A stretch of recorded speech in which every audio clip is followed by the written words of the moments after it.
Le RID, Ouais. voilà, c'est le manteau maintenant que je porte. Wow. Voilà. Alors superviseur général depuis 2020, donc depuis Oui, janvier, depuis 2020. janvier C'est récent. 2020. Et Voilà. justement, dis-nous, est-ce que tu peux nous parler justement un peu plus en détail du RID c'est une association en fait qui, alors le nom peut-être la définition de l'abréviation nous le dit peut-être, hein, c'est les diplômés de la diaspora, mais concrètement c'est quoi le RID quelle est la genèse un peu du projet, si tu peux nous présenter un petit peu En fait, cette association.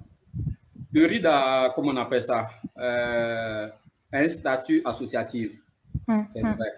Mais en interne, nous considérons le RID comme un réseau.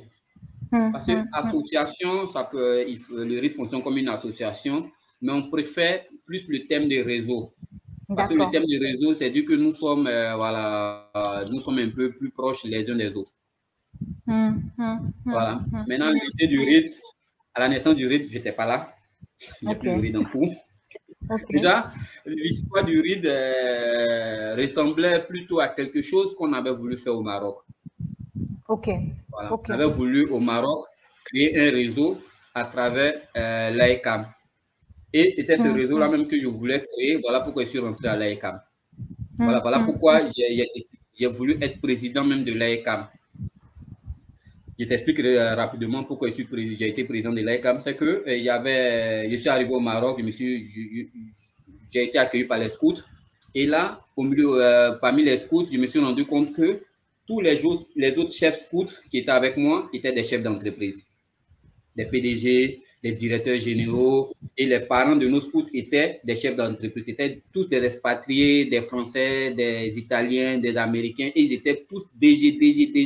Et je me retrouve à l'AECAM, en ce moment, je n'étais pas encore président, je me retrouve à l'AECAM où des étudiants peinaient à trouver des stages. D'accord. Du coup, j'essaie de brosser avec les autres chefs scouts. Je leur dis, ah, mais il y a quelques étudiants qui sont en recherche des stages. Donc, à chaque fois, ils me disaient, écoute, envoie-nous les CV, on va voir ce qu'on peut faire. Et j'avais aussi le soutien du directeur général de Caritas.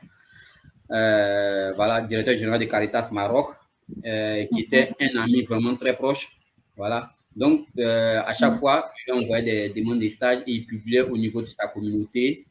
Voilà, des Français. Donc, il publiait dans le groupe de sa communauté aussi pour trouver des stages à ces personnes-là. Donc, l'année issue, je dis, bon, pourquoi pas moi, président. Donc, je deviens président de l'AECAM. Et là, maintenant, j'essaie d'associer d'une part les chefs d'entreprise et puis, voilà, et les étudiants qui sont à la recherche des stages et de boulot. Voilà, donc, j'essaie de faire les liens et j'attire moi, mes amis que j'ai à prendre les étudiants qui sont sous ma tutelle comme des stagiaires dans leurs différentes entreprises. Je ne promettais pas le boulot, mais les stages quand même, j'en cherchais. Donc, c'est comme ça qu'il devient un truc. Et là, il avait voulu faire ce réseau, il avait voulu mettre en place ce réseau-là dans le temps avec l'aumônier. On en avait parlé. Et à la sortie de ma présidence de l'AECAM, je tombe sur le RID et le RID est dans la même vision.